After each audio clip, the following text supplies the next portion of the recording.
Welcome back to another episode of Straight to the Point. In this one, I'm going to be talking to you about a concept called personalized prospecting. And it's something that's come up after me trying to spend about 30 minutes trying to create this video already today, trying to work out what on earth I need to be talking about. Now, if you ever get into this mode of wanting to create, but not really knowing what to say, the question I always default back to is, how can I help people? I've been trying to work out what to talk about inside of this episode for, again, about half an hour to probably, looking at the time, nearly about an hour now. And rather than trying to make something up, what I've really gone back to is thinking about serving and adding value. So if you ever find yourself in this position, this is the process that I go through. And whilst I was doing that and spending time like working out what I need to be talking about inside of this, I received a message and it triggered it. It triggered why I wanted to create this video around personalized prospecting, because I'm receiving on average around 7 to 10 sales messages every single day on LinkedIn. And it's just painful. And I'm sure I'm not the only one that thinks this way, because I've had conversations with others around it as well. And we're having amazing success rates from our messaging and our overall lead gen strategy. So I wanted to share that with you, but also just showcase to you why that way of copy and paste, non-personalized messaging doesn't work anymore, and how you can make subtle changes to get it working for you, and how we do that in the same way. So I'm going to be sharing my screen, and I want to first of all show you what not to do. And you most likely already know this. However, just in case you don't, I just want to show you some examples. And I don't want to do this to call anyone out, because that's not what this is about whatsoever. I'm doing this to just give you an example and to demonstrate to you how you can make subtle changes to this to start seeing increased results if you are going down this route of automated prospecting. Now, this message here I received on Tuesday last week. I archive my messages, by the way. So again, in terms of the traffic, I only keep the messages in my inbox that are relevant. Inbox management is crucial when it comes to LinkedIn. So make sure that you organize it. Otherwise, it just becomes an absolute mess. But these are the sorts of messages that we're receiving every single day. And I'm sure you receive them as well. Suggested you as a great connection. Thanks for connecting. Welcome. I make LinkedIn easy and fun for others. Like, bearing in mind, we run a LinkedIn marketing agency, right? For a LinkedIn marketing agency to reach out to me asking whether I want help on LinkedIn marketing, it just doesn't make sense. And then again, like with this sort of stuff, with a background in IT, my focus is all about them. It's got nothing to do with me. They've done nothing that's bespoke to my company, and therefore I ignore it. And I'm assuming you probably would too. Now, again, I'm just going to scroll down a couple here because I do send messages as well. This was an in-mail. Just wanted to take the opportunity to introduce myself. We design an outreach strategy to help Grey Agency. Now, if this is their outreach strategy, I don't really want anything to do with it because, again, it's got nothing to do with me. It'd be great to hear for your plans for Pipeline 44 Group. Well, if they'd actually looked, they would have realized that we do something very, very similar. We just do it in a very different way to what they're doing. Another one. Hi, Chris. If you're like most startups, you're probably generating a lot of recurring revenue. It just doesn't make any sense right now. These are a couple of podcast invitations that I sent out. Now let's have a look at this one. See if this one's personalized in any way. Hope you're keeping well. The same for family and business. I thought you have a little bit more time. Things are slowly getting back to normal. Previously felt like, do you let me know if you want, and I'll schedule a mutually convenient time for our chartered wealth manager. I mean, really? Does this work? Like, let me know in the comments, right? Does this work for anybody, this type of messaging? Now, I thought about this a lot over the last 2 to 3 months. And I thought, you know what? I'll test it. I'll test my own way. I wonder if I've got any examples that are sitting in my inbox at all. Right, so I tested one and I tested it today. And this is my sort of, if I was going to do a copy and paste message, this would be what I do because the response rates are actually pretty good.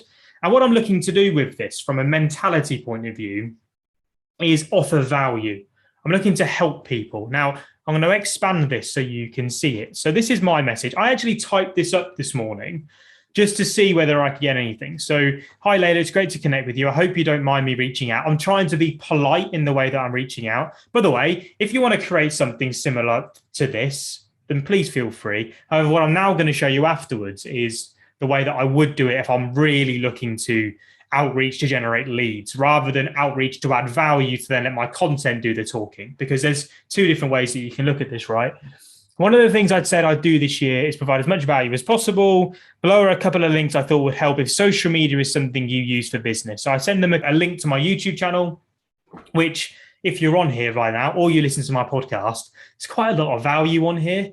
I do look to try and demonstrate my expertise with this stuff. And I share practically what I'm doing right and what I'm doing wrong. Now, does this generate many link clicks? No. And I'm going to talk to you about an example at the end that really takes you through the benefits of doing messaging in this way and then how it links with content to generate results. The second bit then, the second is a guide. So for those of you listening on the podcast, the second is a guide that has 100 different content ideas. So my copy and paste example is just to offer value to then let my content do the talking. So I send a really polite introduction with a link to a YouTube video and a link then to our lead magnet, which is 100 content ideas, which you can find in the descriptions wherever you're consuming this. I then say, I hope you had a great weekend or a great day. Great to connect with you and hopefully speak to you soon. Layla came back with, hey, Chris, great to connect. Thanks for these. I'll be sure to check them out. Have a lovely week. Kindest, Layla. Now, that relationship may not go anywhere in terms of the inbox conversation. That is totally fine, because in that circumstance, I'm not looking to generate a lead generating conversation right then. What we've got to realize is the likelihood of somebody being ready to buy from you there and then isn't that high. So you need to manage the odds. And what I'm looking to do is just get a response, because I know what happens there is the algorithm, when you look into this, you'll notice it. When you first connect with somebody and you start a conversation, their content starts to appear a lot more in your timeline, in your newsfeed. So what I'm looking to do here is have a response, trigger my content to start showcasing and showing up in the newsfeed, and then I let my content do the talking for me. That's the power of this strategy, right? So if I was going to do a blanket message, that would be what it would be. And I've tested it and it's not bad. I get around about a 20 to 40% response rate. So that's not a lead generation rate in terms of full-on opportunity-based conversation, but it is nurturing in a way as it begins that sales cycle. They may then find their way into a free workshop. They may end up on my email campaign sequence if they download the guide. Whatever happens, this for me is all about numbers in this respect. Now, if you are looking to generate clients and looking to generate them quickly, the way that I would look at approaching this is doing it differently. And I'm going to use this example again. What I would do if Layla was someone that I was like, look, she is a dream client of mine. And this is for dream clients, clients that you see on the newsfeed or you see in your lists on LinkedIn. And you go, do you know what? If I was going to write down a list of 100 accounts or 100 customers, they would fall in the top 10 to top 20 of them. Now, if you don't have one of those, by the way, go and create one. We use them inside of our database. I have a dream client list, a dream account list, which we will create content for, that we will send messages to. It's perfect for us as a company to be able to leverage that to build those relationships. Now, I'm going to show you what I would do if Layla fell inside of that demographic. So I'd click onto her profile. Now, this is completely random, right? Layla is in PR and she's in the creative industry. So I can see inside of her activity. So this is what I would do. I wouldn't just send a message. I'd come onto her profile and I'd come into her content and I'd see whether she'd posted anything recently. So thank you so much to everyone who supported myself and Promise PR and Creative in the upcoming City of Birmingham Business Awards. Voting closes today. Okay, so that's something that I could look as an angle on. I could also scroll further and I could see she's quite active on LinkedIn. So with a wide range of events. Now, bearing in mind, I'm looking to provide LinkedIn services, right? Think about this as if it was you and your service. So let's say you were looking at doing online fitness, right? You could, again, not saying that she would be a dream client for you, but if she was, you could do some personalization, because that's what I'm looking for here. I'm looking for ways in which I can personalize these messages. With a wide range of events planned for the year ahead across Birmingham and the UK, I'm excited to share there are several sponsorship opportunities. That's great. Okay, cool. So I've got some stuff I can go on. I'm going to come back to her profile and I want to have a look to see on her page to see whether we've got a business page, and then I can visit the website as well, which is great. So You can see here, this takes you to a Linktree link, and I can see I can go to Now, Instagram's a great place to find personalized content. So again, I can come on to Instagram, let that load. Whilst I'm doing that, I'm just going to have a quick look. Promise Power Hours one-to-one. So again, for LinkedIn services, if she did need help, she's perfect for this, right? Because I know that here she'll be leaving money on the table with her content, for an example, because she looks like a good communicator from looking at the videos that she's created online. So again, what I would look at doing is, and I'm going to show you how I would approach the messaging right now. I'm going to use this one here. Again, Birmingham Business Awards. I'm going to look at message. I'm going to open up that message, and I would type something on the lines of, "Hi, Layla. Lovely to connect with you." I would look to connect with them. I wouldn't look to send a random message straight away. Just your recent post around the Birmingham Business Awards. It looks like a great initiative, and I've gone on to vote for you. I would go and vote for her, by the way. I'd look to make sure that it fits in the right demographic, and I'd go along and vote for her. I need to make sure the typos are all good. I was browsing your LinkedIn profile and identified a few different angles in which you could start to generate better. Maybe not better. It's not a particularly great way of putting that. Identified a few different angles in which you could start generating more leads from the platform. Please don't worry about responding, as I know you're busy. However, if you'd like to explore the content ideas and lead gen process that I've created for you, then please do reach out. Kind regards, Chris. Boom. Personalized message. Now, people are then like, well, that takes a little bit of time. Do you not like get bored, or do you not get too busy to be able to do that? This is lead generation, right? This stuff really matters. So no, I don't worry. And yes, I do spend the time doing it. It's about personalizing the messages. This personalized messaging is how you get your responses. It's how you generate the results that we do. And if you just take the time to look at someone's profile, make sure that you find something that's relevant. If there's nothing on there, don't worry about it. Drop them a message, and maybe there's something that's on their website or something that they've posted ages ago. Find something that's relevant to them, that when they see it, they're going to look at it and they go, oh, that's really interesting. At least they've taken the time to look at it.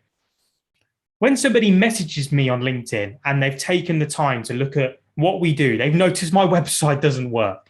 They've noticed a piece of content that I've done recently. They'll at least earn the right to get a response. And do you know what? When you respond, you remember. And with this social media game, the art is in being remembered. It's not about generating leads straight away with a click of a finger. It's about being the business, being the profile, being the person that people remember when they realize they've got the problem and they've made the decision that they want it solving. Now, I want to finish this by telling you a story that will give any of you the confidence that this stuff works. We're speaking to a lady called Caroline. Now, on February the 2nd was when we connected, and I sent her an introduction message, which wasn't 100% personalized. There was a little bit of something. However, she totally ignored it. Totally blanked it. I then sent a follow-up message because she did fit the dream client demographic on the 6th of February, 4 days later, and again, got nothing from it. Now, because Caroline fits our ideal demographic, she's our ideal client, she's our dream customer, my content strategy is driven to talk directly to those people. Now, it went around about 30 days, and Caroline hadn't liked anything, hadn't commented on anything, hadn't saved anything, hadn't shared anything, had done nothing, right? No engagement whatsoever. But it was only a week and a bit ago. So on the 3rd of April, I think it was, I've done a post on this as well. If you're following me on LinkedIn, you would have seen the post. But on the 3rd of April, She reached out on the back of those messages and said, "Hi, Chris. Out of interest, I've been following you for a little while now, and I want to talk to you a little bit more about the Social Selling Academy." So my profile is optimized in a way where it lists the products and services that we provide. Caroline had seen that. She'd seen us running workshops in the background, although she hadn't attended one because the timings weren't right. She reached out and said, "I'm interested."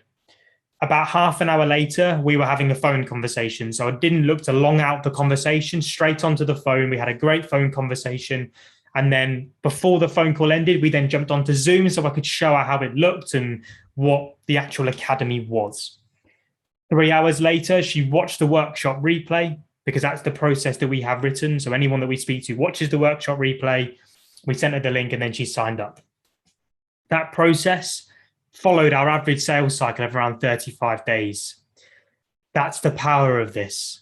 So even if people are ignoring you, if you're posting content that talks directly to them and stands out in the newsfeed, and your profile sells you in a way which really talks about the products and services that you do without coming across as braggy and salesy, your content will generate inbound leads as well.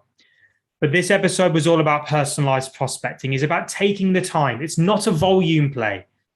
It's about taking the time to have a look at the people that you're connecting with, and the same way as if you were connecting in person, trying to find something to have a conversation about, trying to find something that is rapport building, whether it's sport, whether it's a hobby, whether it is work, whatever it is, find something to generate a response, to initiate that conversation. That was one example. In the description, I'll put a link to a workshop where I'll be talking about even more examples as well for you. If you have any questions about this, you know where I am. I hope this one's been helpful, and I'll see you all in the next one. Peace.